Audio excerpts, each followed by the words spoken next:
High বন্ধুরা, সকালবেলা প্রতিদিনের মতো আজকেও বাজারটা করে নিয়ে চলে এসেছি। কী বাজার নিয়ে এসেছি সেটা আপনাদের সামনে আমি প্রতিদিন যেমন তুলে ধরি, তো আজকেও তুলে ধরবো। আবার কালকের থেকে বাড়ি থাকছি না, দীঘা যাচ্ছি। আগের থেকে জানিয়ে দিলাম আপনাদের। যারা দীঘার দর্শক আছে তারা অবশ্যই আমি আসছি, দেখা হবে। আর কি কি মাছ এনেছি, কি কি আনলাম, টোটালটা আপনাদের সামনে আমি তুলে ধরার চেষ্টা করছি। আচ্ছা, দীঘা যাওয়া মানে তো আগামী দিনে জবরদস্ত ভিডিও আসতে চলেছে। বাবা, হ্যাঁ, দীঘা যাচ্ছি মানে শুধু দর্শক, তাই তো ভাবছি। এই দেখুন ওহো বন্ধুরা, একদম দেশি কাকলে আর সাথে আছে খয়রা।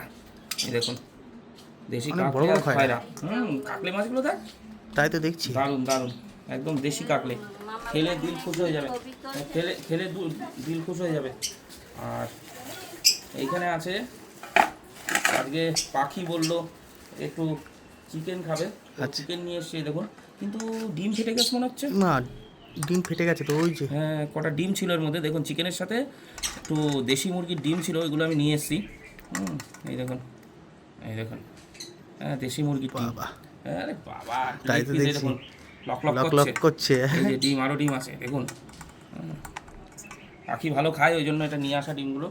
তো আজকের বাজারটা কেমন হয়েছে, আর এই যে সবজি টবজি সব আছে এখানে, শাক আছে, লাফা আছে, আরও অনেক কিছু আছে। যাই হোক, আজকের বাজারটা কেমন হয়েছে আপনারা অবশ্যই আমাকে কমেন্ট করে জানাবেন।